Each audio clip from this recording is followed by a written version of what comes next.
If we don't get this right, there's no wealth being built for the future. If your expenses rise as fast as your income, you're just running on a bigger hamster wheel. Income is our greatest wealth building tool, but income does not mean wealth.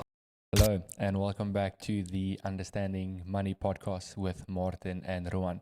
Last week, we had a quick chat about some fundamental issues on why we are where we don't want to be. And just to quickly recap, our aim and why we are here is to empower you to live financially free with hope for the future, to get away from the anxiety and the nitty-gritty and all these yucky, icky, not nice things that we experience in our money journey. So with that in mind, in today's episode, we're going to be tackling spending less than you earn or living below your means.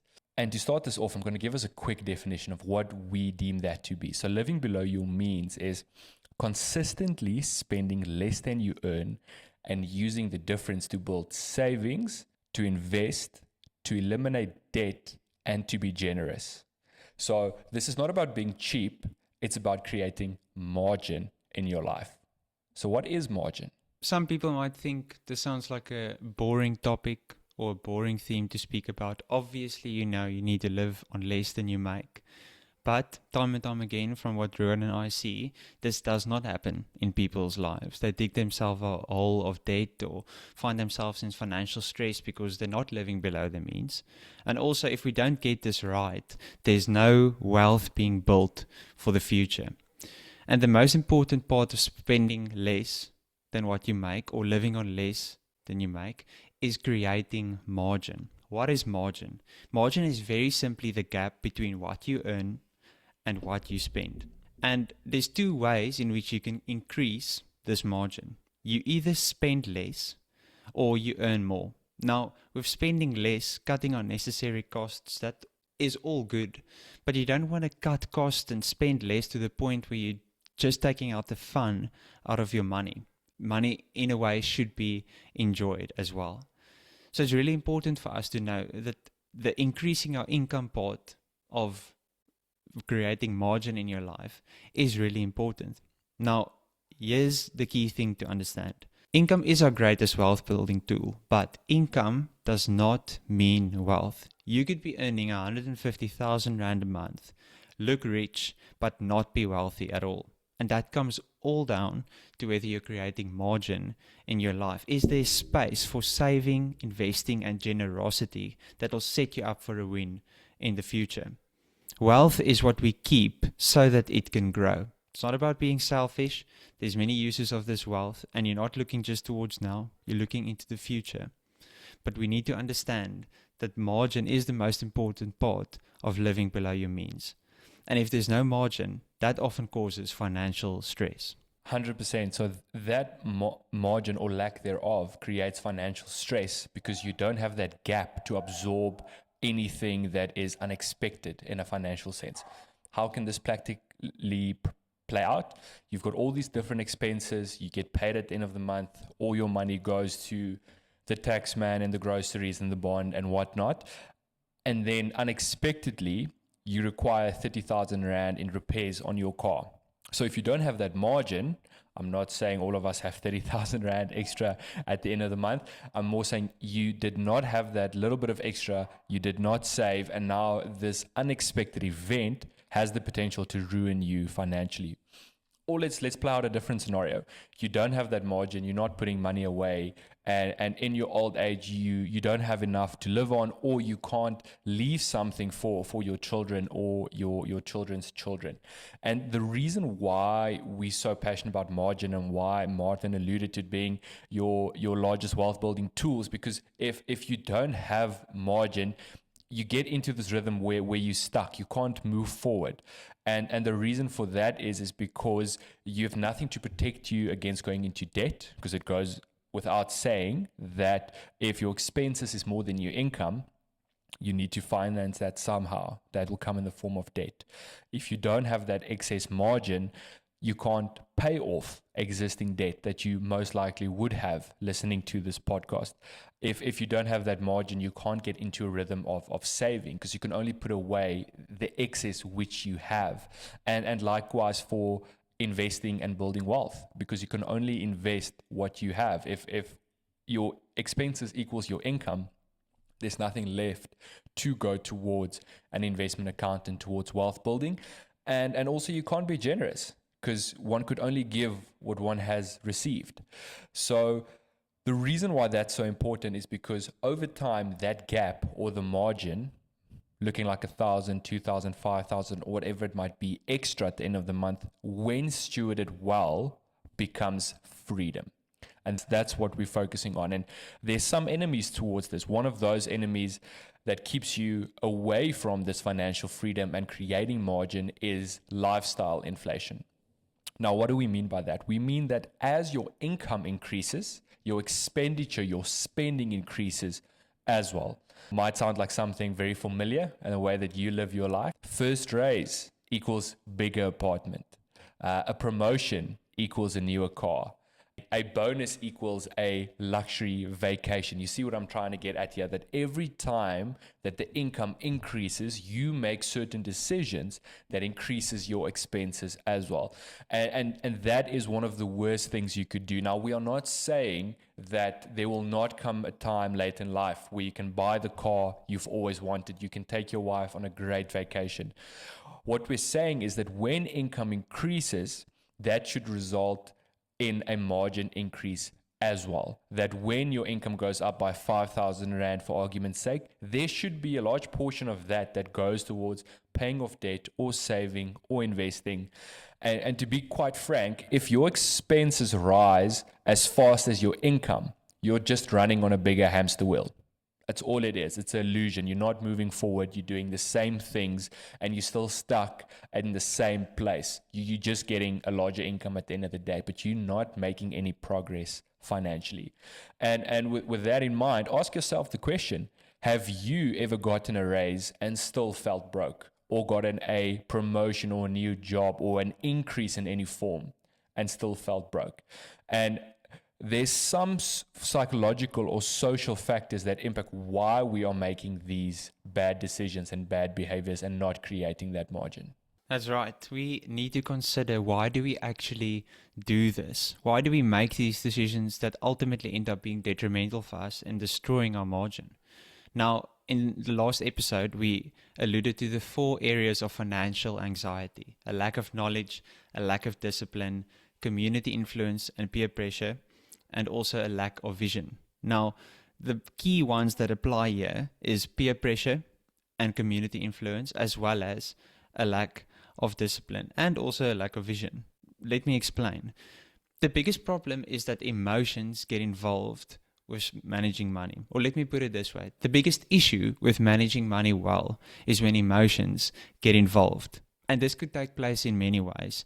You really want that piece of clothing, or you're going out with the boys to watch the rugby and the beers are flowing and you just want to have another one because everyone else has. Or you may be earning a bigger income, you've been driving the same car and everyone else is upgrading around you, and emotionally you feel like you just want to keep up. You want to keep up with the Joneses. You're just doing what your friends are doing, or your broke brother-in-law, as Dave Ramsey loves to say.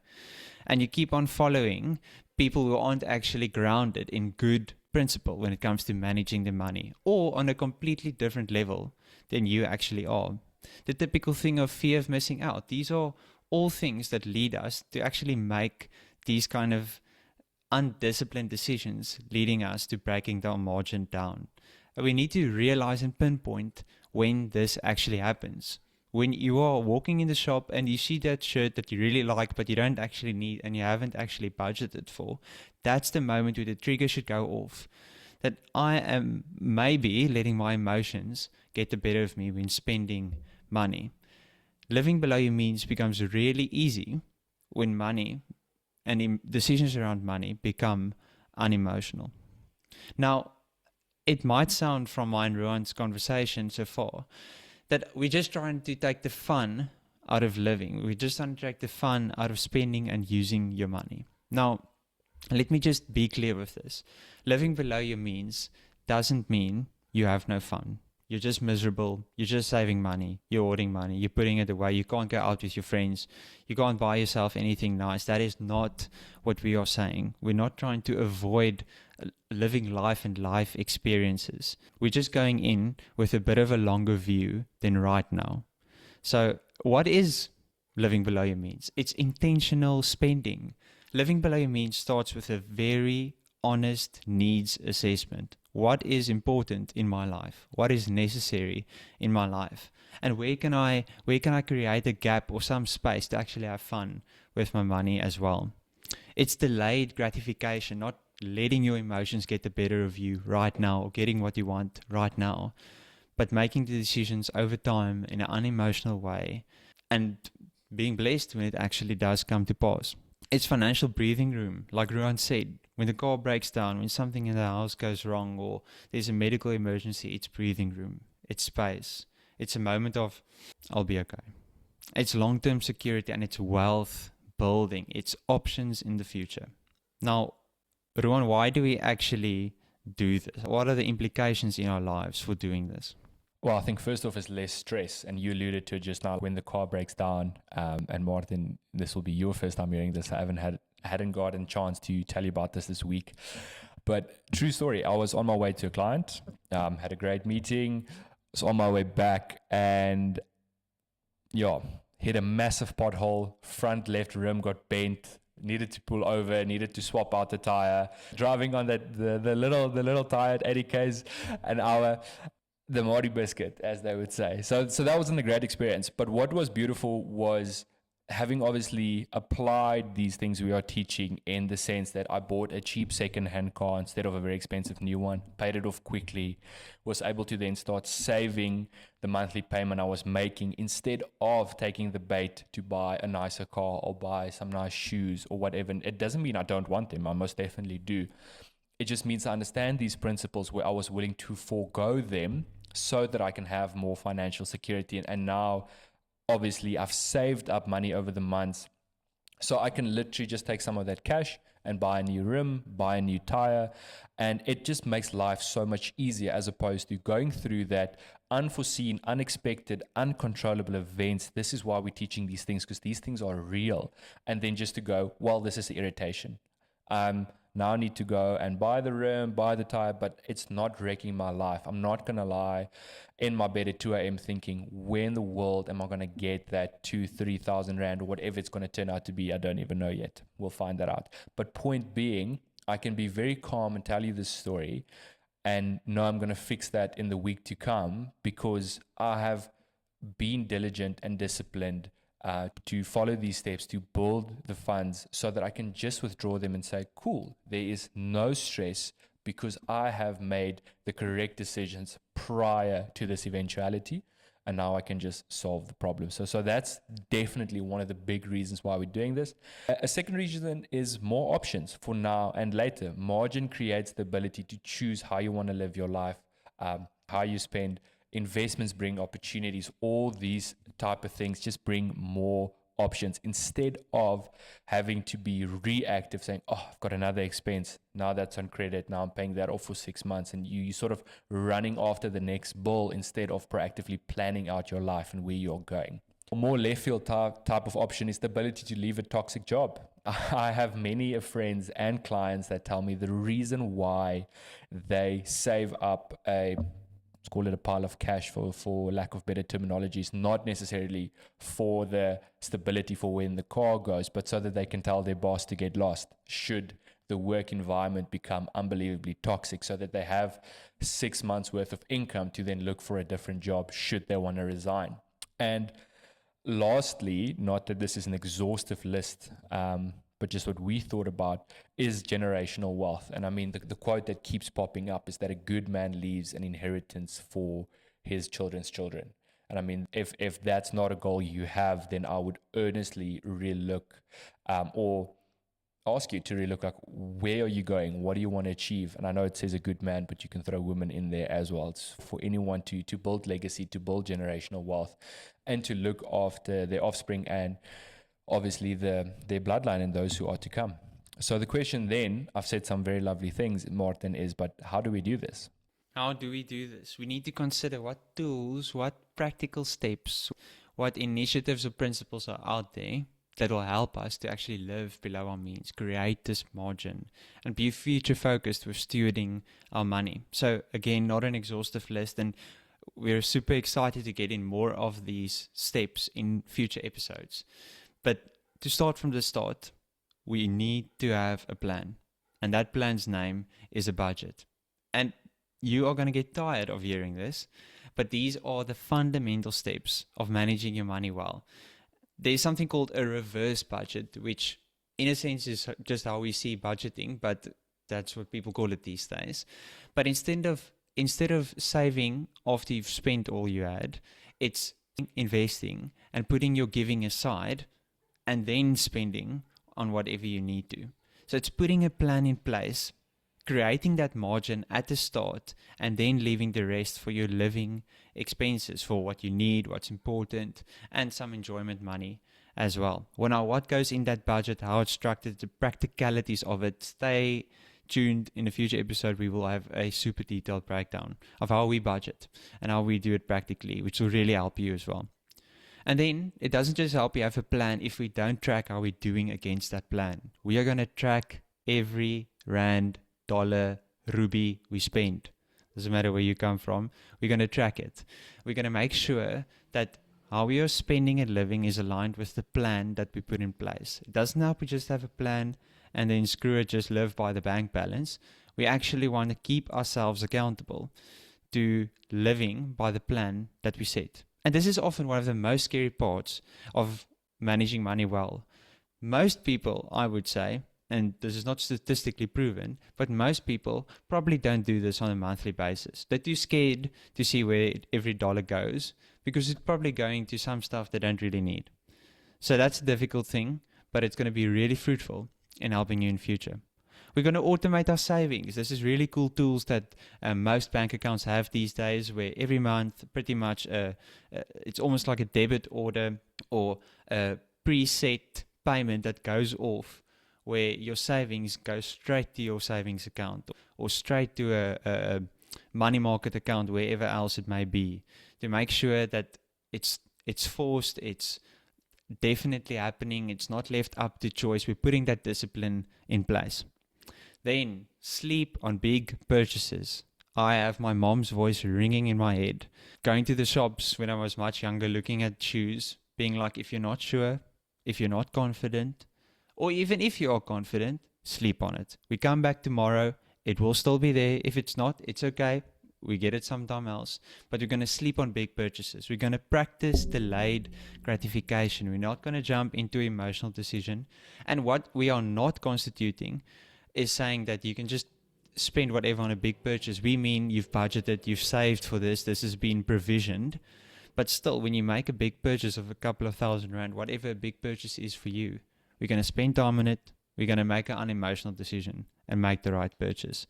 I didn't do this at the end of December when I bought new running shoes. And the effect is that after a week of running in those shoes, I realized it has a defect, and it took me 2 months to get the warranty issue sorted out before I can get new shoes. And that's just because I didn't wait and make an unemotional decision, but rather in the moment I just wanted new shoes. It also happens to the best of us, not that I am the best of us. And the fifth step, as Ruan mentioned, avoid upgrading after every raise. You do not have to look like your salary. And believe it or not, your salary looks actually a bit worse off than you think. Some people make their salary look great, but they are making use of someone else's money. That's called debt. We don't want to go into that. We want to avoid upgrading, create more margin, and make these intentional decisions that set us up for the win in the future. 100%, Martin. So well said. And I think by now, everyone listening should agree that we need margin, that all of us require margin. And I think if there's a question that I can leave you with, it would be, have a think this week. What can you do? What behavior can you change to create margin in your life? Maybe for some of you, that means that 40 Rand coffee at the start of every day at the office needs to go. That 100 Rand lunch at the office needs to go. all these little things that if we start counting them and adding them up, it might come out to a 500, 1,000, a 3,000 Rand at the end of the month. And that is your margin. It doesn't have to be massive, doesn't have to be big. It's just start where you are, work with what you have, pay off debt, save, invest. And as mentioned, margin stewarded well across time becomes freedom. So with that being said, we want to thank you for watching. We want to encourage you to like and subscribe and to keep an eye on the channel for more of these insights and wisdom to come to hopefully empower you to live in financial freedom with hope for the future. Bye for now.